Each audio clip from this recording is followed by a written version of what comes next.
welcome to my first YouTube video. I'm Charlotte and I'm fashion historian. Welcome to my YouTube channel.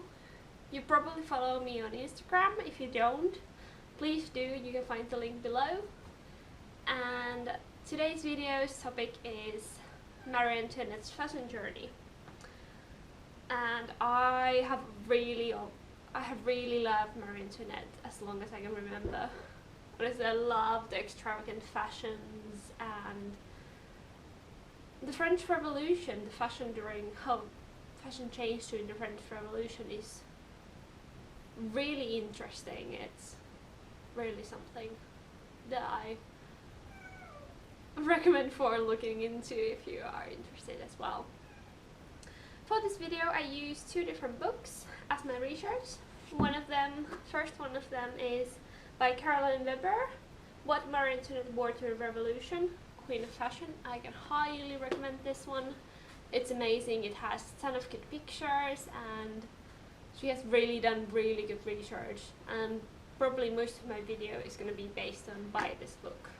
And obviously I can't tell you everything in this video that is written in this book because it's a book. And the other book that I used is by Antonia Fraser, Marie Antoinette and the Journey. And I highly recommend this one as well.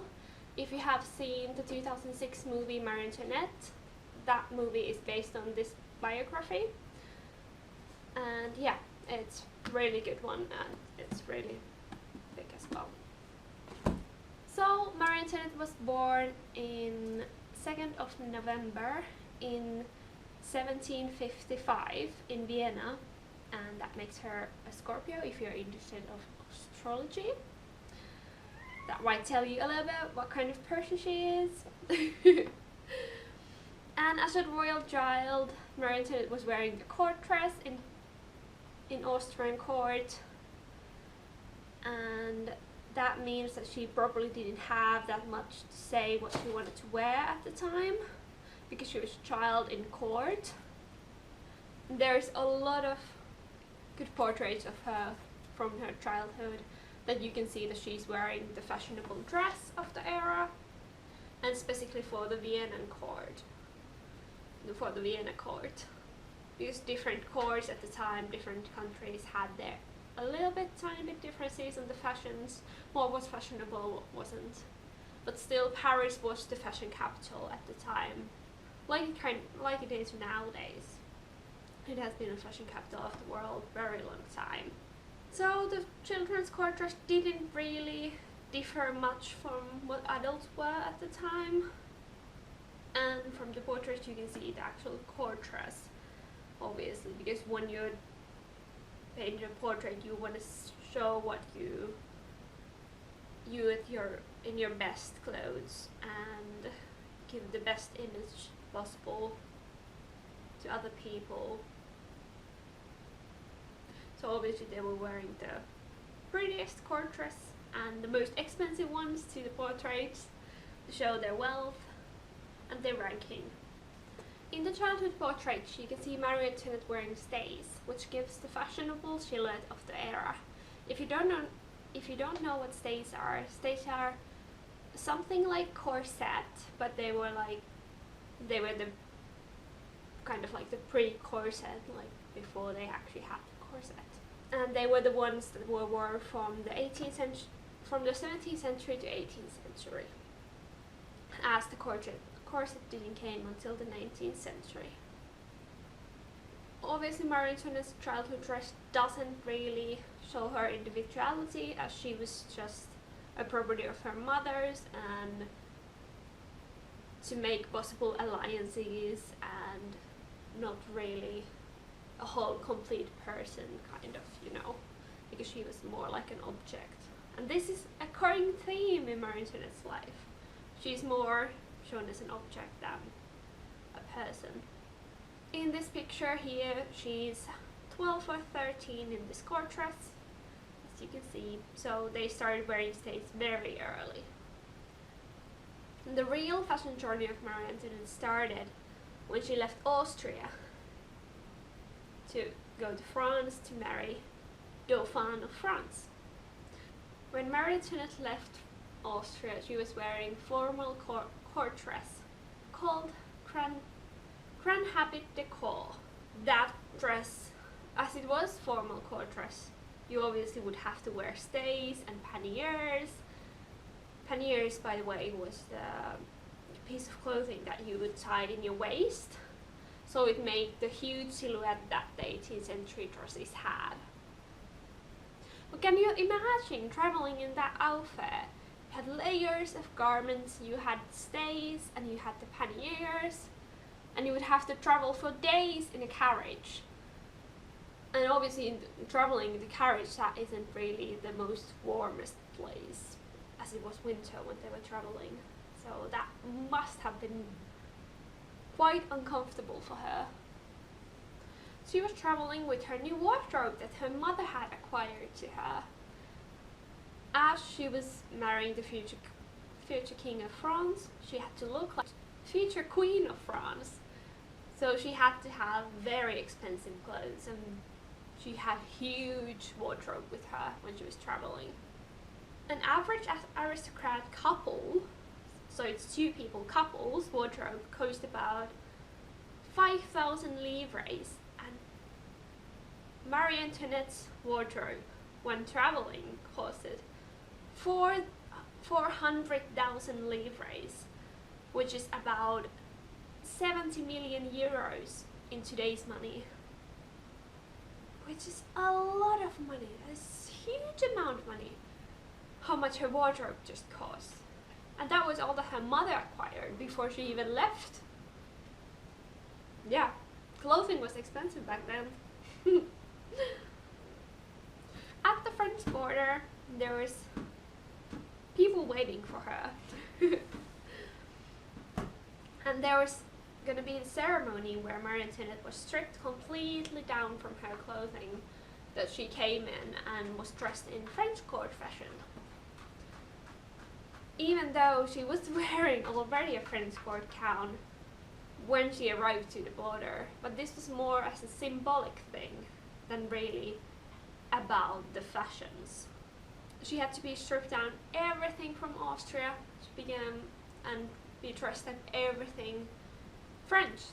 So she would now be part of France, and she had to leave everything from her own country and become a French woman. This really shows how important clothing was to nationality, specifically to the French people, how important clothing was. This ceremony was very uncomfortable to Marie Antoinette. She would think about being surrounded by complete strangers and everyone can see, and you're stripped down from all of your clothing, and there were old men peeking at you while you were changing your clothing. And in that point, you don't feel like you're a person, you feel like more that you are an object, someone's property. And that's how it really was. She really wasn't her own person, she was just traded to another country to become their queen, essentially. So Marie Antoinette was married by proxy to Louis before she even arrived to France. Married by proxy means that you are married in the country or the place that you live, and you have the ceremony and someone stands in for your future partner. So for Louis, they were standing in Marie's brother. And it's as legally binding as you would get married in person, but it was something that was often done when princesses married to foreign courts. The wedding happened in Versailles at the same day that Marie was arrived. Marie was wearing this beautiful gown that was made of silver cloth, and it was adorned by white diamonds that she had gotten her mother.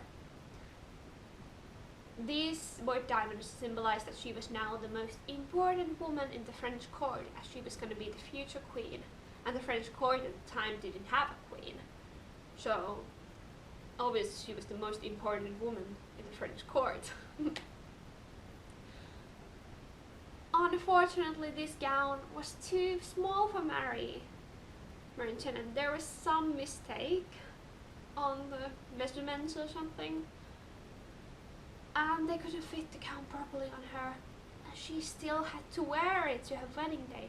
Think about it, being in a foreign country, you're marrying a man that you have never known, and this is your first impression.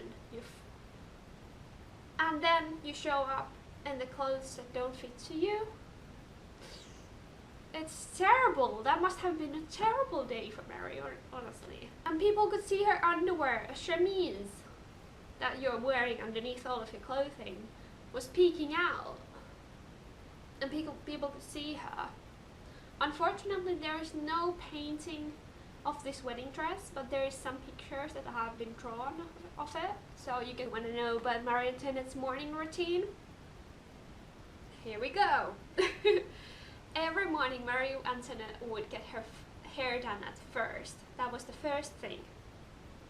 And that took about an hour, which is quite a long time to just make your hair. But obviously you have seen those extravagant hairstyles of the time, so no wonder it took an hour. That would probably take me quite a long time to make that for myself, so even with the help. After she had had her hair done, the next thing was the morning dressing ceremony, I'd say. As she was the princess and the most important woman in the French court, she couldn't reach for anything. Everything had to be handed to her. All the items of clothing and even anything that she really wanted or needed. And in this ceremony, the highest ranking woman in the room was the one that would have the privilege to hand her this item of clothing, and then she could put it on, or help her to put it on. And it would go from person to person to person. So from the lowest ranking to the highest ranking woman, the item of clothing would go all around of these people, and then in the last thing it would go to Marie. And if someone walked into the room middle of this, the whole thing would start again. If they were handing out the stays, for example, and someone walked in, they would have to be like, oh, you have to stand there, and we have to now start this whole thing again. Because that was how it was done in the French court.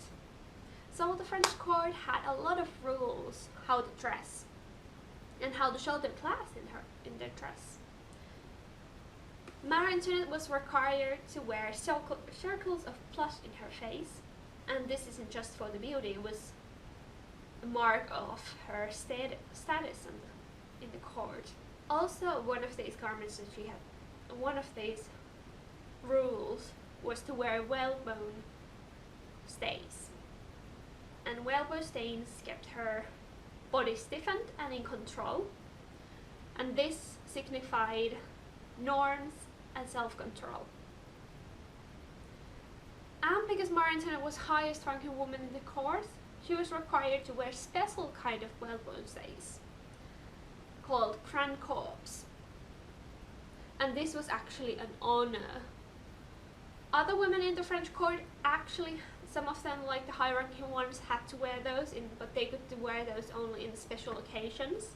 But in Marie's occasion, she was required to wear them every day, and she actually hated them because they were more stiff and more restriction than regular stays.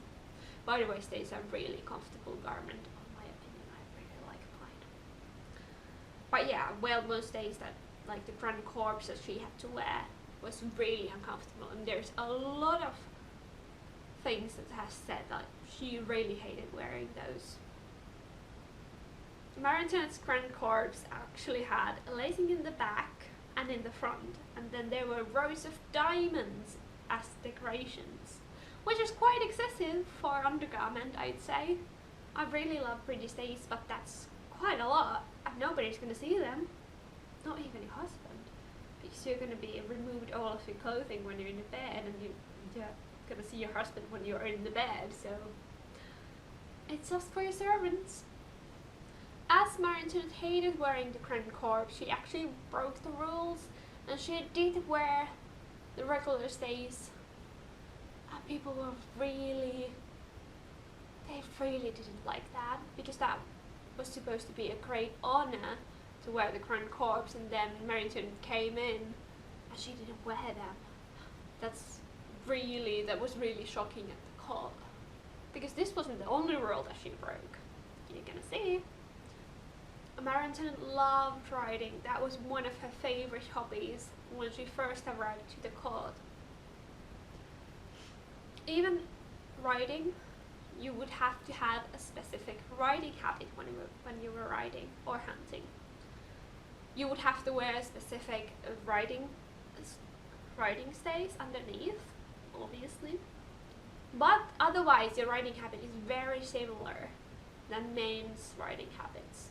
Like, they would have the jacket and it's very masculine outfit. But obviously women would wear it with the skirt.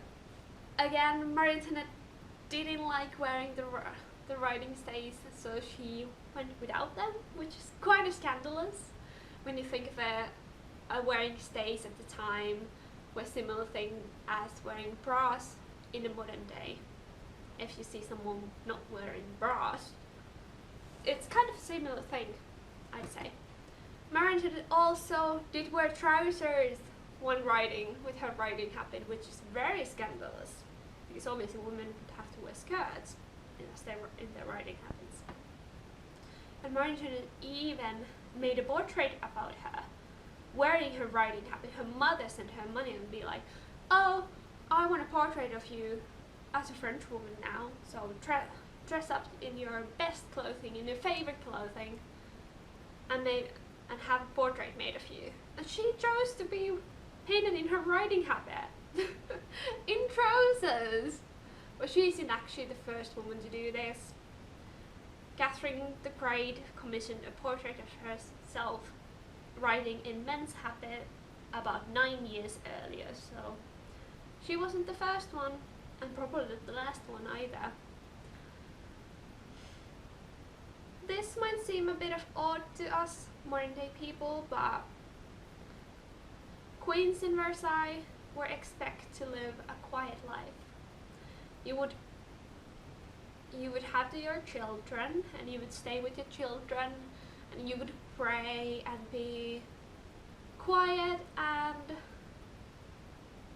demure, something like that.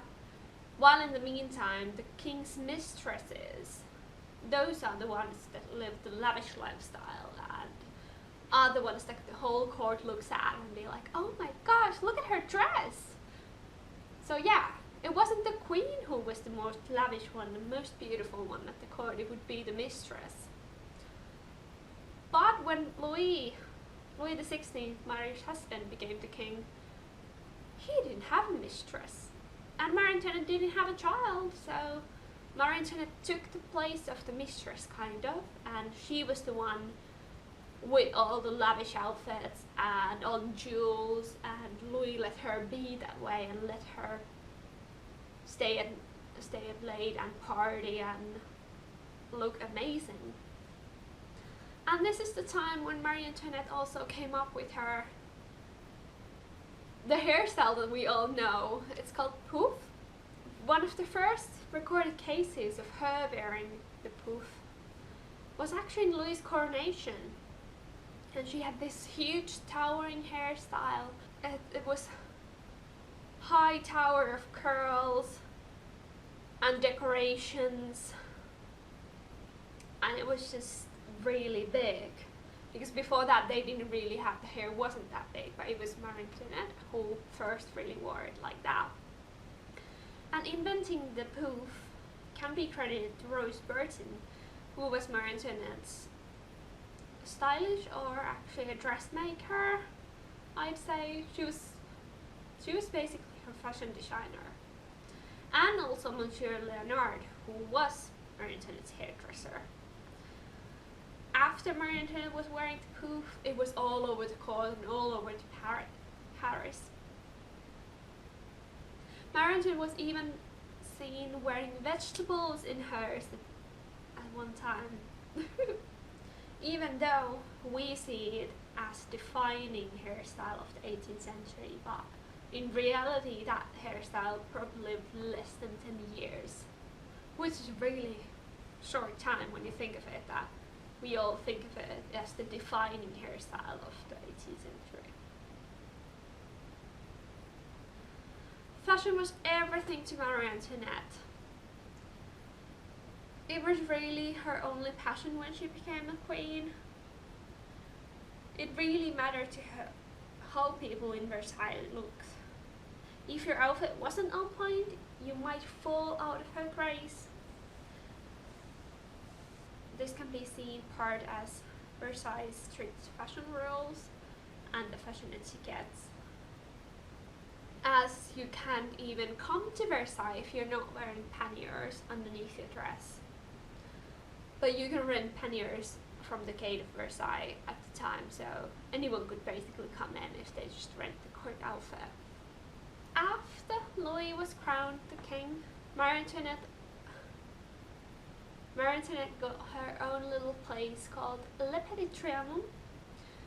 Pardon me, I'm not French, so I'm not even English, so I don't know how to pronounce properly any of these words, but correct me if I'm wrong. Honestly, I don't mind. Obviously, this house wasn't little, but it was a place for Marie Antoinette to spend time of her own away from courts. It really wasn't until 1779 when Marie Antoinette seriously started spending a lot of time away from court in Le Petit Trianon. In Le Petit Trianon, Marie Antoinette wanted to live a simple life with her daughter and with her friends. She eventually started dressing in more simpler fashion in Le Petit Trianon, and this actually inspired her to ask from Louis to loosen a little bit of the rules what to wear to court.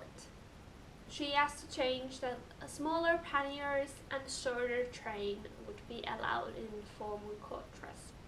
This more simple dress that Marie Antoinette adapted in Le Petit Trianon was called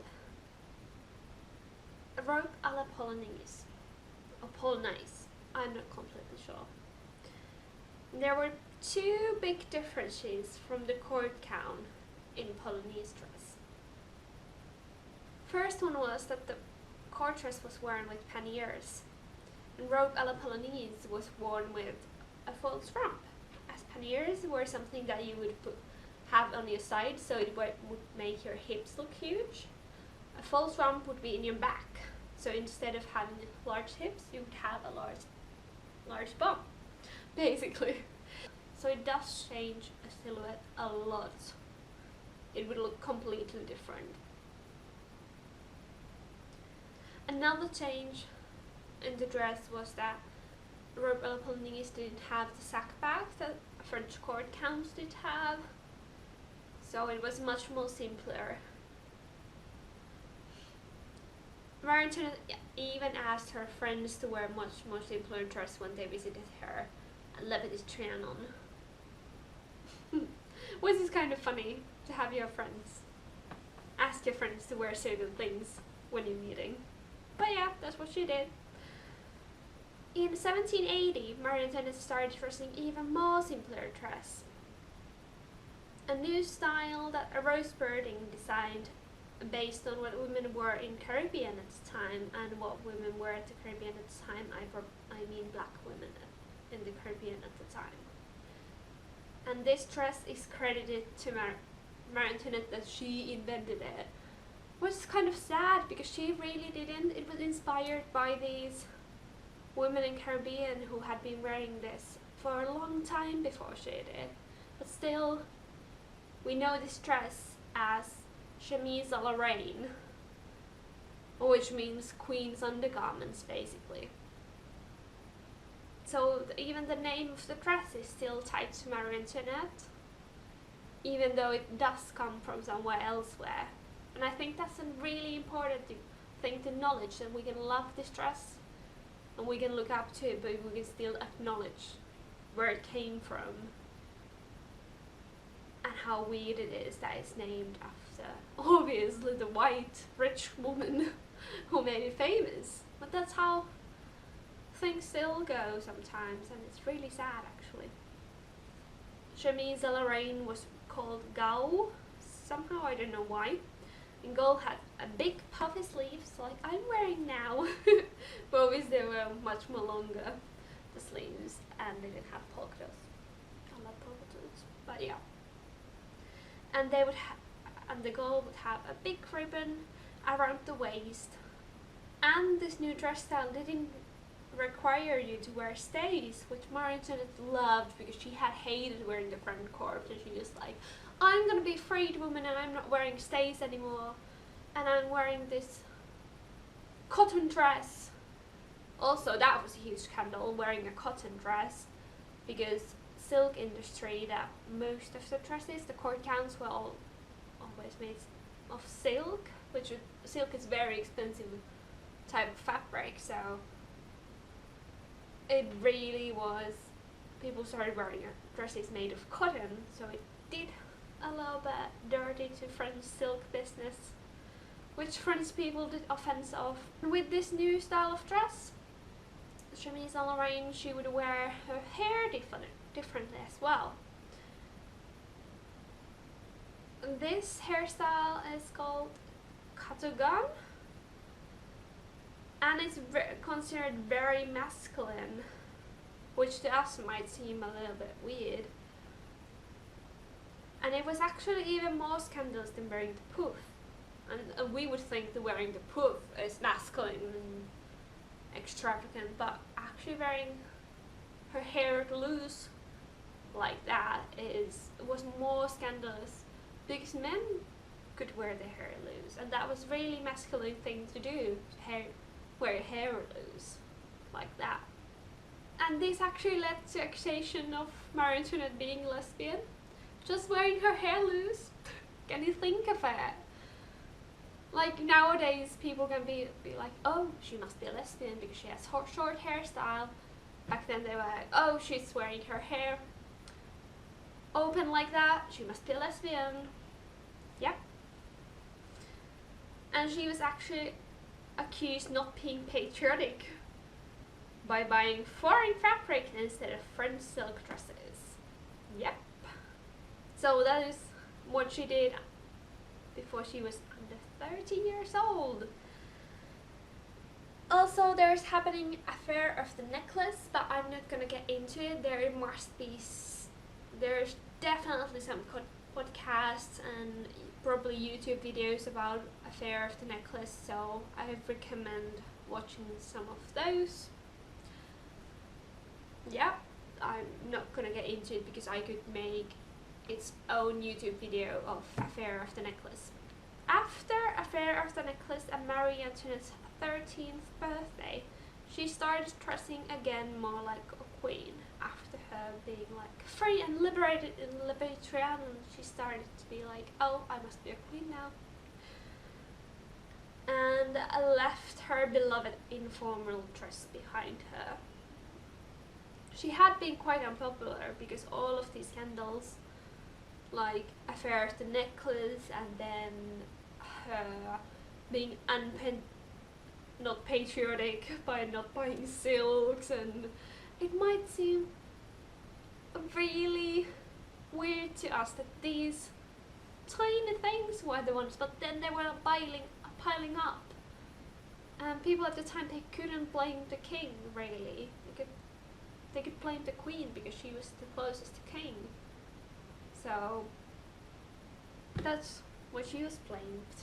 Also, it has been speculated why Marie Antoinette returned to more queen-like fashion was that she wanted to start wearing stays or corset because she had had several pregnancies right already and her figure wasn't the same as it was when she was younger. Which I can really understand, yeah. She was aging and gaining weight, and you want to look good, so obviously you put on some garments that you can hide your age and make yourself look better, basically. As the country was in huge debt, Marie Antoinette did cut off from spending money. She dressed in the silhouette of the court dress, which was acquired but stripped all of the excess decorations of her gowns. And you can really see that when you look at her portraits from when she first arrived at the French court. The portraits are filled with all the adorns, and then you see the face that she really wanted to dress simpler, and then you can see the face she is returning to the queen-like look. But there still isn't a lot of decorations like there was before that. You can really see the difference.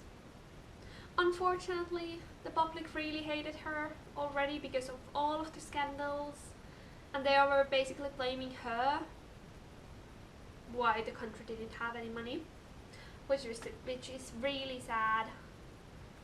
And when she started dressing in more modest fashion, like not as decorated as it was, she was critiqued about her dressing down of her rank. So with whatever she did, she couldn't really win at this point. Dressing excessively or not, she would always be blamed or something. In June of 1789, Marie Antoinette's eldest son, Louis Joseph, died of tuberculosis. The whole court went mourning, and obviously when you're in the morning you have to be dressed in morning fashion, which means dressed in black. Marie Antoinette had to dress in black herself as well. At the same time, outside of the palace, people started wearing red, blue and white, which they had chosen for the colors of the French Revolution. After the mourning period, Marie Antoinette herself commissioned dresses in those French Revolution colors, so she would seem more sympathetic for the cause of the revolution, so people wouldn't attack her, obviously. But she still would wear her diamonds out and show her power over the people, even though she would dress in the same colors as them, to seem sympathetic, but she would still be like, oh, I have diamonds, I'm better than you, in a way. In this point of life, Marie Antoinette was mainly dressed in levité, and levité was much more simpler gown, which had long sleeves and open front, and levité has said that it became the great equalizer of women's fashion, because everyone would wear it. It didn't require the huge amount of fabric that the French court dress had, and everyone, depending on their class, could wear it, basically. During the Revolution, Marie's favorite dress, chemise de Lorraine, or gaule, became known as the patriotic dress of the Revolution. It was often worn with three-colored cockades. Marie Antoinette adopted this three-color style to tell people that she agreed with them in their beliefs. There was 1 year anniversary of Bastille attack, and there was huge celebrations with it, and the royal family showed up, and Marie Antoinette was dressed in revolutionary colors, and people really loved it. People went crazy of her. They were like, oh my gosh, you look great, and they were like, oh my gosh, she's in our side and she's amazing. Obviously they were. Who wouldn't? But unfortunately things didn't go well after that, really. They just went downhill.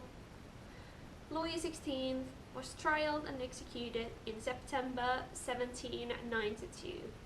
After the death of Louis, Marie Antoinette was kept as a prisoner, but she got to acquire a mourning dress after Louis died.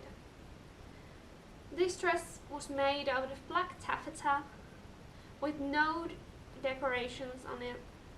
She also got a set of mourning accessories from her favorite designer, Rose Burton, which were all black. Those included gloves, hats, fichus, and these were the clothing that she had until her execution. These are probably the last new pieces of items that she got. Just over a year after Louis was dead, Marie Antoinette was executed as well. Marie Antoinette was executed in 16th of October in 17 1893 at the age of only 37. That is very young. On the morning of her execution, Marie Antoinette was dressed in a white petticoat, white chemise, black shoes, a white cap, and white dishabille dress with white fichu around her neck. And this whole white outfit symbolizes her martyrdom and innocence to all the people who saw her, and that is probably why she chose to wear what she could wear. Also, I don't think she had much choice what she could wear, except for probably the black outfit, but when you think of it, obviously she would go with the white one, so she would show that she's innocent of all of these accusations. And yeah, that's really sad to die so young.